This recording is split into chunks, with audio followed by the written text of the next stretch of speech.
Priatelia, dneska v rýchlosti niečo o tvarovaní koruny a o defoliácii. Toto je klasický veľkoobchodný produkt.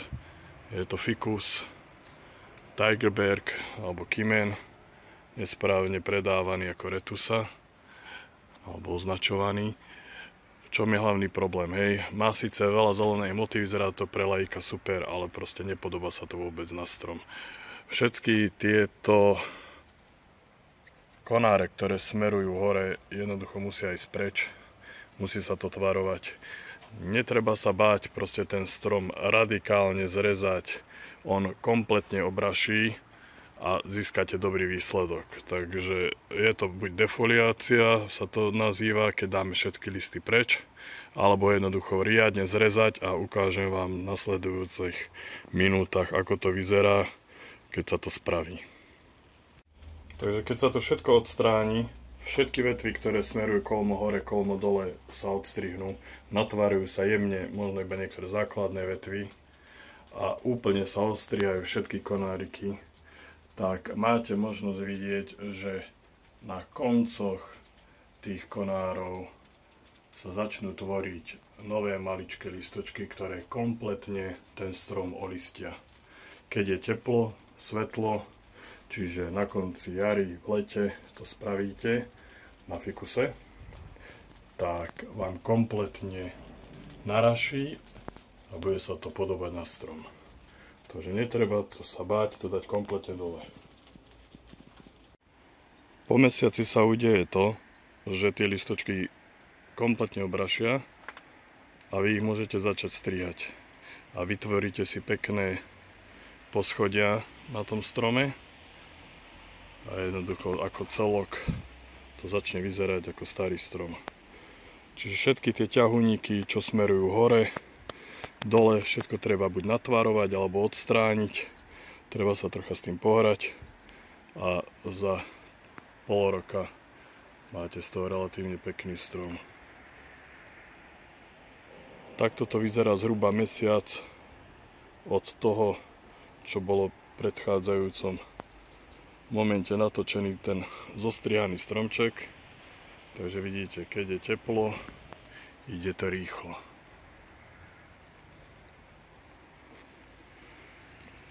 Zrezať, strihať, defoliovať. Ďalším spôsobom pestovania koruny je nechať stromček rozrásť. Jednoducho tie konáre treba nechať rásť ďalej, nech to celé zmohutne. A potom zase spätne sa to zostrihá a zreže, ako ste videli na tom videu.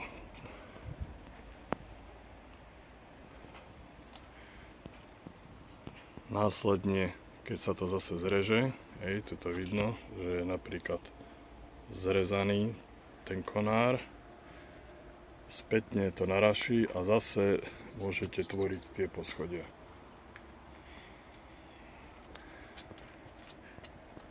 Vždy strom má tendenciu na vrchu najviac tvoriť nové olistenie. Na bokoch dole sa mu veľmi nechce. Bude to dlhšie trvať. Ale treba proste ten konár nechať rásť ďalej, nechať to pustiť 20-30 cm a potom spätne ho zrežete zmohutne. A keď sa to celé zdefoliuje, dostane sa tam slnko a svetlo, tak vám to pekne naraší a budete mať z toho kompaktnú, peknú, jednoliatú korunu. Proces samozrejme chvíľu trvá, takže môže to vyzerať ako tento stromček. Je to v podstate ten istý typ stromu, ako bol ten prvý strom na začiatku videa.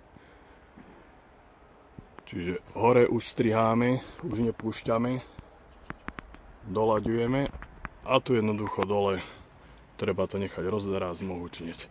Keď sa pozriete zhora, tak vidno, že tu základnú vetvenie, tie vetvy sú nadrôtované, aby si to zapamätalo tvar, ale necháme to riadne zhrubnúť, necháme to o pol metra rozrásť a potom spätne sa to zostrihá. A na tých konároch na ich koncoch sa nám vytvoria tie nové listy. Tým pádom budúci rok tu budeme mať veľmi peknú jednoliatú plochu. A takto si vlastne vystávate, vyskladáte siluetu toho stromčeku.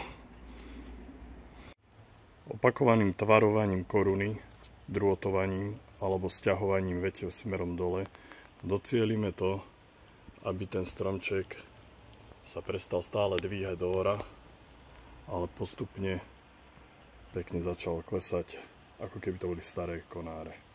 Treba si uvedomiť, že na veľkom strome taký veľký konár dačo váži a gravitáciou ho pekne matička zem sťahuje dole, čiže ide nám to pekne dole. Ale keďže toto sú malé stromy, tak ono furt bude mať tendenciu sa to dvíhať do hora a je to veľmi ľahké na to, aby to niečo sťahovalo dole, čiže my musíme tým pomôcť. Tuto vidíme v procese vývoja tie konáre, že nechávam rozrásť, aby boli pekne dlhé, budú sa tvarovať, zhrubnú nám a potom sa to zase celé pekne natvaruje, jemne a zdefoliuje. Čiže za rok, za dva už toto by mala byť kompletne vybudovaná koruna, s ktorou sa dá už potom ďalej pracovať. Takže to je všetko na dnes, priatelia. Majte sa.